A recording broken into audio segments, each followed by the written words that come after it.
आप सबके सामने रखा है।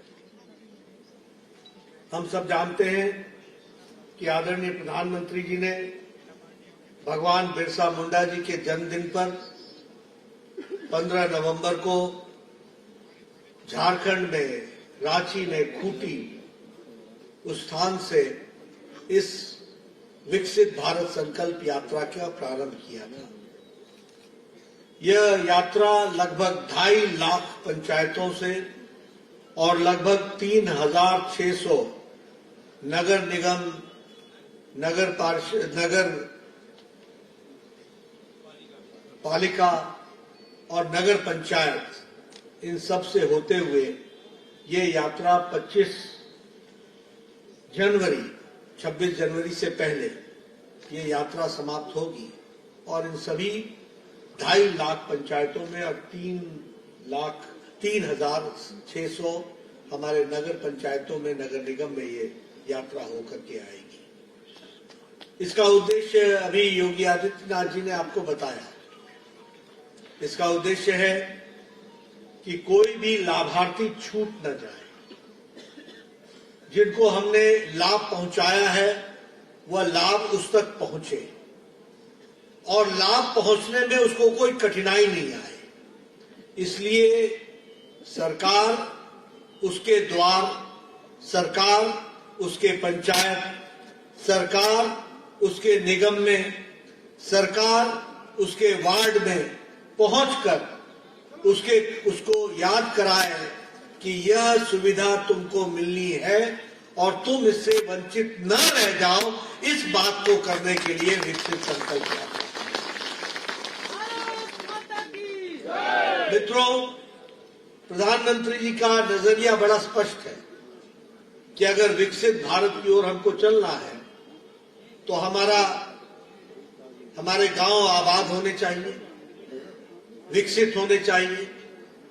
हमारे प्रदेश में कोई गरीब नहीं रहना चाहिए। हमारे को चिंता करनी चाहिए।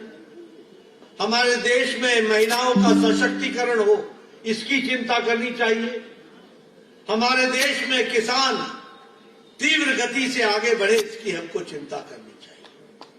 और इसीलिए ये सारी योजनाएं गांव, गरीब, वंचित, पीड़ित, शोषित, हमारा आदिवासी भाई, हमारे अनुसूचित भाई, हमारे युवा, हमारे किसान, कोई भी व्यक्ति छूट न जाए, इस बात को लेकर के हम चलते हैं।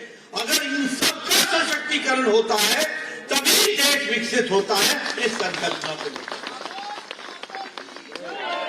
और इसलिए ये कोशिश है। यहां मैं देख रहा था कि काउंटर्स लगे हैं और इन काउंटर्स में रजिस्ट्रेशन हो रहा है। कहीं आयुष्मान भारत का रजिस्ट्रेशन होगा, कहीं आपका स्वास्थ्य का चेकअप होगा, कहीं चेकअप होगा कि आपको ब्लड शुगर है कि नहीं, आपका ब्लड प्रेशर बढ़ा है कि ठीक है, आपकी स्वास्थ्य की चिंता की जाएगी। वैसे ही कोई उज्ज्वला से छूट तो नहीं गया है, कोई प्रधानमंत्री आवास योजना से वंचित तो नहीं रह गया है, कोई प्रधानमंत्री गरीब कल्याण अन्न योजना में जो उसको सुविधा मिलनी चाहिए उससे वंचित तो नहीं रह गया है। ये सारी सुविधाएं एक ही जगह पर सबको मिल सके, इस बात की चिंता की जा रही है।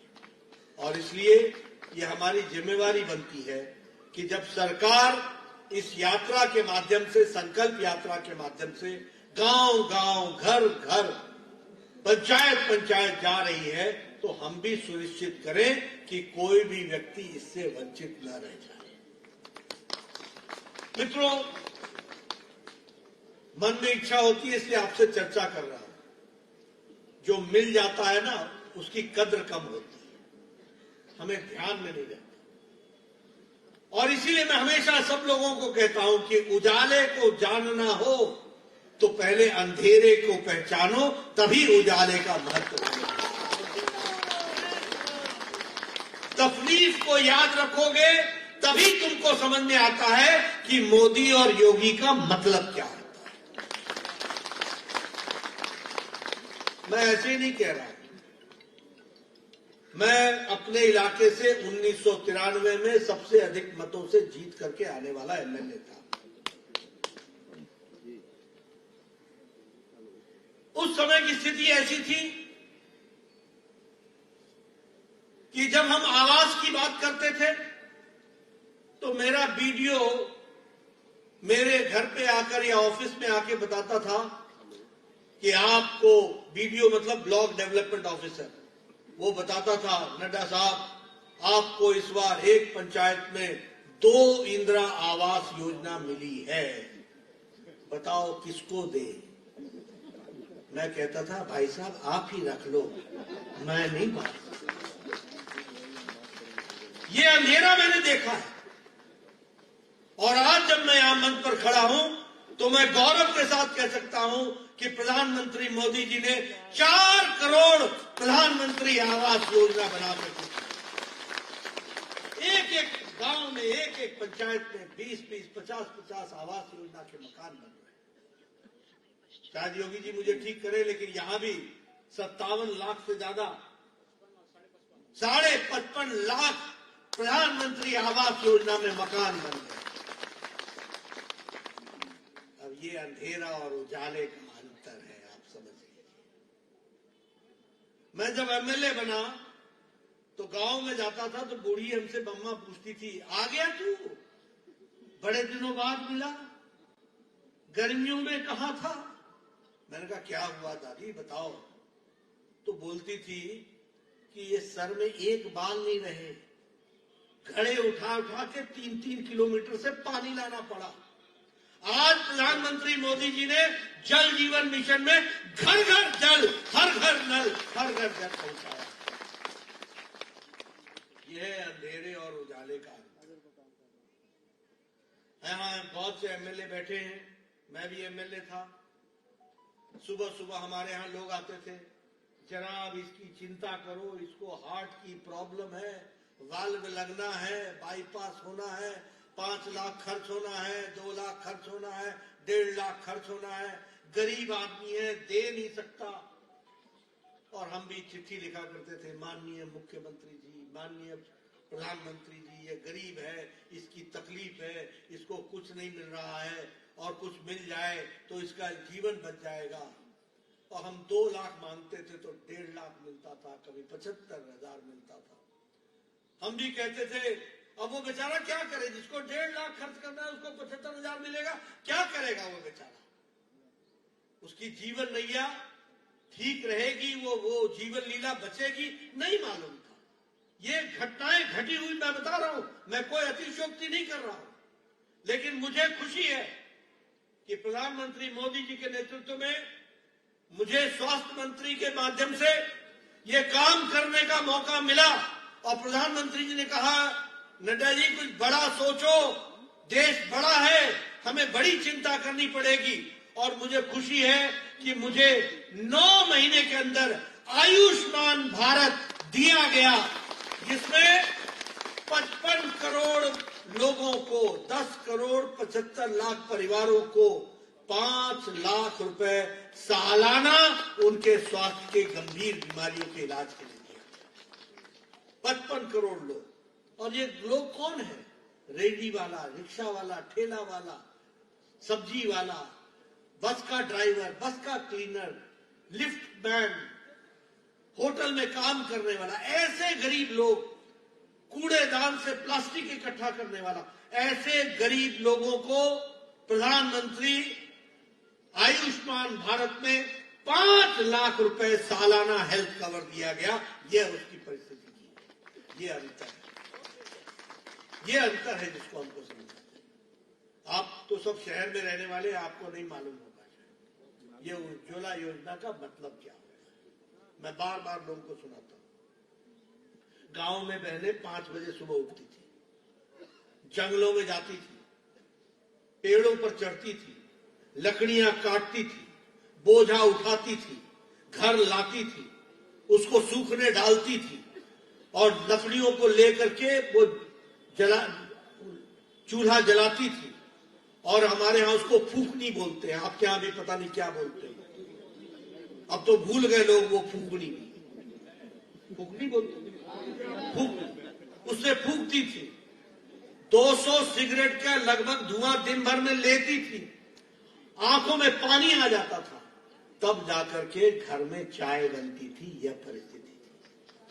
आज 9.5 करोड़ बहनों को लाइटर से, कटक से जलाइए, गैस जलाइए, 5 मिनट में चाय पिलाइए, आधे घंटे में भोजन कराइए, परिवार को सुखी रखिए।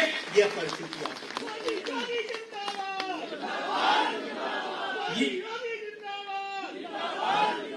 ये है अंतर जिसको हमको समझना पड़ेगा। प्रधानमंत्री गरीब कल्याण अन्न योजना, बोलो राशन की चोरी होती थी कि नहीं होती थी? बोलो होती थी कि नहीं होती थी?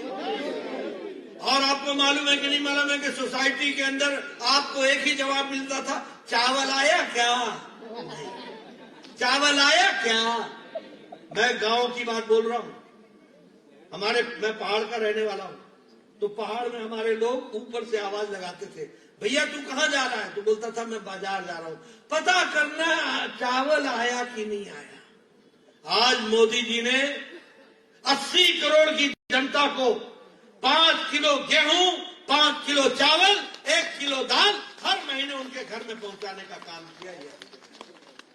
ये है अंतर, ये है अंतर, ये हमको समझना पड़ेगा।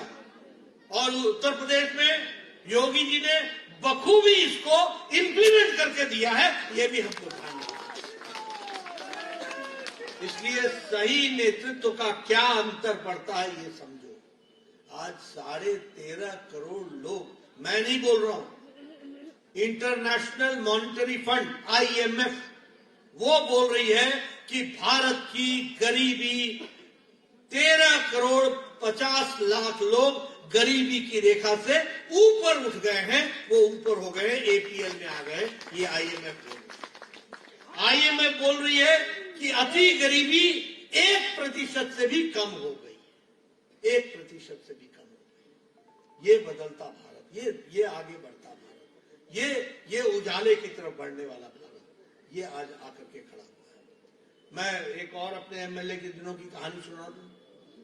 मेरे इलाके में, पहाड़ी इलाके में पैदल चलना पड़ता था, तो मेरे से कई बार पूछते थे लोग कि आप जीप से ऊपर से आएंगे या नीचे से आएंगे? तो मैं उनको बोलता था कहीं से भी आएंगे, आगे तो पैदल ही आना पड़ेगा, क्योंकि पहाड़ों में कोई सड़कें नहीं थी। लेकिन प्रधानमंत्री ग्रामीण सड़क योजना ने आज उत्तर प्रदेश की मुझे संख्या नहीं मालूम, लेकिन मैं ये दावे के साथ कहता हूं, 1 लाख किलोमीटर से ज्यादा प्रधानमंत्री ग्रामीण सड़क योजना में सड़कें बनी। बोलिए गांव-गांव सड़क पहुंची है कि नहीं पहुंची है? पक्की सड़क पहुंची है कि नहीं पहुंची है? ये अंतर आया है। ऐसे ही मेरे को थोड़ा याद आता है, इसलिए मैं बताता हूं। पहले जब शादियां होती थी ना, तो बारात जाती थी तो उसकी तैयारी करनी पड़ती थी, कैसे जाएगी, कौन इनका सामान उठाएगा, गांव से गांव कैसे पहुंचेगा। मैं ठीक बोल रहा हूं कि नहीं बोल रहा हूं? ऐसे ही होता था। सबके बिस्तरे जाते थे, व्यवस्थाएं जाती थी, और बहुत से व्यवस्थाओं के साथ आप जाते थे। आजकल आप एक दिन में 3-3, 4-4 शादियां अटेंड करते हो। गाड़ी को ऐसे स्विच ऑन करते हो और बोलते बस मैं रात को तो घर पहुंचूंगा। 4 शादियां अटेंड करके घर पहुंचते हो। ये प्रधानमंत्री ग्रामीण सड़क योजना की देन है। गांव-गांव घूम के वापस तुम अपने घर आते हो। ये हमको समझना है। अब हमारी जिम्मेवारी क्या है? हम कार्यकर्ताओं से कहते हैं कोई व्यक्ति इससे वंचित न रह जाए। देखिए बेचारा गरीब, वो काउंटर पर खड़ा होने से भी डरता है। उसको लगता है पता नहीं क्या मांगा जाएगा। मैं जब आयुष्मान भारत के पहले जो लाभार्थी से मिलने गया हॉस्पिटल में, मैंने कहा तेरा ऑपरेशन हो गया, कैसा महसूस हो रहा है? तो वो बेचारा बोल नहीं पाया, फूट फूट के रोने लगा। उसके हाथ कांप रहे थे। मैंने वो दृश्य देखा। गोरखपुर में हम और योगी जी, आपके निवेदन पर मैं गोरखपुर में था। आपने देखा होगा वो बहन प्रधानमंत्री आवास योजना के बारे में चर्चा करने में अपनी बात पूरी नहीं कर पाई, उसका गला बंध गया, वो रोने लगी। ये परिस्थिति आकर के देखिए। इसलिए हम समझो कि हमारी जिम्मेवारी कितनी बड़ी है। वो लोग हैं जो जिनकी तकलीफ हमने समझी नहीं होगी, जानी नहीं होगी, उनको हमको सेवा करके मुख्य धारा में लाना है, तब हमारी विकसित भारत की संकल्पना पूरी होगी। ये हमको ध्यान रखना। और इसीलिए ये जो कार्यक्रम प्रधानमंत्री मोदी जी ने चलाया है, विकसित भारत संकल्प यात्रा, इसमें हमने अपने आप को समावेश करना है। ये मेरा कार्यकर्ताओं से निवेदन है। मैं योगी जी को धन्यवाद भी देना चाहता हूं और बधाई भी देना चाहता हूं। वो बहुत अच्छे से इस सारे कार्यक्रम को मॉनिटर कर रहे हैं। मैं सभी उप मुख्यमंत्री और मंत्रियों को और विधायकों को भी मैं धन्यवाद देना चाहता हूं। योगी जी वीडियो कॉन्फ्रेंस के माध्यम से, प्रधानमंत्री की वीडियो कॉन्फ्रेंस के माध्यम से तो कर रहे ही है सारे देश में, पूरे देश में सबको जोड़ रहे हैं। लेकिन यहां पर उत्तर प्रदेश में भी आपने 57,000 ही पंचायत है, 57,000 पंचायतों को और 762-63 नगर निकाय के सबको जोड़ने के काम का वीडियो कॉन्फ्रेंस खुद आप कर रहे हैं। इसके लिए भी मैं आपको बधाई देता हूं और इस काम को आगे बढ़ाता हूं। अंत में मैं मित्रों एक बात जरूर कहना चाहता हूं कि देखिए, परिस्थिति ये भी रही है कि जब प्यासा था तो पानी नहीं था, और जहां पानी था वहां प्यासा नहीं पहुंचा। आज आप सब लोग बड़े भाग्यशाली हैं कि जहां पानी है वहां प्यासा को पहुंचाया जा रहा है और उसकी प्यास बुझाई जा रही है। और यह पुण्य काम करने का आपको भी सौभाग्य मिल रहा है। कृपया आप इसमें अपने आप को जोड़िए, यही आपसे कहना है। बहुत बहुत धन्यवाद, आपने मेरी बात सुनी।